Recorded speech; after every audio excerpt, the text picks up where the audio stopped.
Hi everybody, welcome back to Malayali vision. ഈ വർഷം UK visa നയങ്ങളിൽ വരാൻ പോകുന്ന ചില സുപ്രധാന മാറ്റങ്ങളെക്കുറിച്ച് നമ്മൾ മലയാളികൾ അറിയേണ്ടതുണ്ട്. കാരണം മലയാളികളിൽ നല്ലൊരു ശതമാനം സ്റ്റുഡൻറ്റ് വിസയിലും വിവിധ വർക്ക് വിസകളിലുമായി UKയിലുണ്ട്. കൂടാതെ പെർമനൻറ്റ് റെസിഡൻസ് അഥവാ PR കിട്ടി വിവിധ ജോലികളിൽ ഏർപ്പെട്ടിരിക്കുന്നവരുമുണ്ട്. സ്റ്റുഡൻറ്റ് വിസ ഉൾപ്പെടെയുള്ള എല്ലാത്തരം വിസകളും ഇനി വളരെ ചിലവേറിയ വിഷയമായി മാറുകയാണ്. ഈ പരിഷ്കാരങ്ങളുടെ പ്രധാന ലക്ഷ്യം കുടിയേറ്റക്കാർക്ക് പബ്ലിക് ഫണ്ടിനെ ആശ്രയിക്കാതെ തന്നെ ജീവിക്കാനുള്ള അവസ്ഥ ഉണ്ടാക്കുക എന്നുള്ളതാണ്. എന്നാൽ ഈ മാറ്റങ്ങൾ ഫാമിലി വിസകൾ, സ്കിൽഡ് വർക്കർ വിസകൾ, സ്റ്റുഡൻറ്റ് വിസകൾ എന്നിവയെ കാര്യമായി ബാധിക്കുമെന്ന് ഉറപ്പാണ്. വിസ പരിഷ്കാരങ്ങളിൽ ഏറ്റവും ശ്രദ്ധേയമായ മാറ്റങ്ങളിലൊന്ന് ഫാമിലി വിസ അപേക്ഷകർക്കുള്ള കുറഞ്ഞ വരുമാന പരിധി വർദ്ധിപ്പിക്കുന്നു എന്നുള്ളതാണ്. അതനുസരിച്ച് ഡിപ്പെൻഡൻസിനെ UKയിലേക്ക് കൊണ്ടുവരാൻ ഉദ്ദേശിക്കുന്നവർക്ക് മുൻ വർഷങ്ങളെ അപേക്ഷിച്ച് കൂടുതൽ ഉയർന്ന ആനുവൽ ഇൻകം കാണിക്കേണ്ടതായിട്ട് വരും. നിലവിൽ 18,600 പൗണ്ട് അഥവാ 20,30,000 രൂപയാണ് ഫാമിലി വിസയ്ക്ക് അപേക്ഷിക്കാൻ കാണിക്കേണ്ടതായിട്ടുള്ള ആനുവൽ ഇൻകം. എന്നാൽ പുതിയ വിസ നയം അനുസരിച്ച് ഫാമിലി വിസയ്ക്ക് അപേക്ഷിക്കുന്നവർ 28,000 പൗണ്ട് അഥവാ 30,70,000 രൂപയാണ് ആനുവൽ ഇൻകമായി കാണിക്കേണ്ടത്.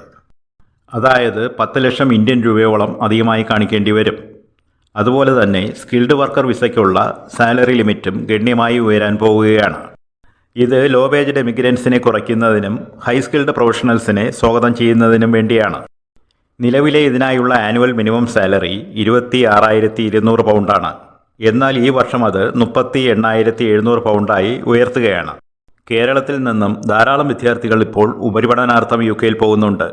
അതിൽ കൂടുതൽ പേരും ബാങ്ക് ലോണുകൾ എടുത്തും മറ്റ് വലിയ സാമ്പത്തിക ബാധ്യതകളിൽപ്പെട്ടുമാണ് UKയിൽ എത്തിച്ചേരുന്നത്. എന്നാൽ ഇനി പുതുതായി പോകാൻ ഉദ്ദേശിക്കുന്നവരെ തീർത്തും നിരാശപ്പെടുത്തുന്നതാണ് പുതിയ വിസ പരിഷ്കാരങ്ങൾ. സ്റ്റുഡൻറ്റ് വിസ അപേക്ഷിക്കുന്ന വിദ്യാർത്ഥികൾക്ക് ഇനി മുതൽ കർശനമായ സാമ്പത്തിക പരിശോധന നേരിടേണ്ടി വരും. ട്യൂഷൻ ഫീസും ലിവിംഗ് എക്സ്പെൻസും കവർ ചെയ്യാനുള്ള കൂടുതൽ സബ്സ്റ്റാൻഷ്യൽ പ്രൂഫ്സ് കാണിക്കേണ്ടതായി വരും. ലണ്ടന് പുറത്ത് പഠിക്കാൻ ഉദ്ദേശിക്കുന്നവർ 12,000 പൗണ്ട് അഥവാ 13 ലക്ഷം രൂപയോളമാണ് ആനുവൽ ലിവിംഗ് എക്സ്പെൻസായി ബാങ്കിൽ കാണിക്കേണ്ടത്. അതേസമയം ലണ്ടനിൽ പഠിക്കാൻ ഉദ്ദേശിക്കുന്നവർ 15,000 പൗണ്ട് അഥവാ 16 ലക്ഷം രൂപയോളമാണ് ആനുവൽ ലിവിംഗ് എക്സ്പെൻസായി ബാങ്കിൽ കാണിക്കേണ്ടി വരുന്നത്. ഗവൺമെൻറ് പറയുന്നതനുസരിച്ച് ഈ നിബന്ധനകൾ UKയിലെ റിയൽ കോസ്റ്റ് ഓഫ് ലിവിങ്ങിനെ പ്രതിഫലിപ്പിക്കുന്നതും വിദേശ വിദ്യാർത്ഥികൾക്ക് സാമ്പത്തിക ബുദ്ധിമുട്ടുകൾ ഒന്നുമില്ലാതെ തന്നെ കോഴ്സുകൾ പൂർത്തീകരിക്കാനുമാണ്. ഡിപ്പെൻഡൻസ് വിസയ്ക്ക് വേണ്ടി വരുന്ന ഉയർന്ന ശമ്പള പരിധിയും നിലവിലെ PR വ്യവസ്ഥകളിൽ വരാൻ പോകുന്ന മാറ്റങ്ങളും ലണ്ടനിലെ മലയാളി സമൂഹത്തെ ആശങ്കാകുലരാക്കുന്നുണ്ട്. എന്നാൽ ഈ സമയവും കടന്നു പോകും എന്ന് നമുക്ക് പോസിറ്റീവായി ചിന്തിക്കാം. ഈ വീഡിയോ നിങ്ങൾക്ക് ഉപകാരപ്രദമായെങ്കിൽ ലൈക്ക് ചെയ്യുക, ഷെയർ ചെയ്യുക. ഇതുപോലുള്ള ഇൻഫർമേറ്റീവ് വീഡിയോസിനായി ചാനൽ സബ്സ്ക്രൈബ് ചെയ്യുക. Until next time, take care.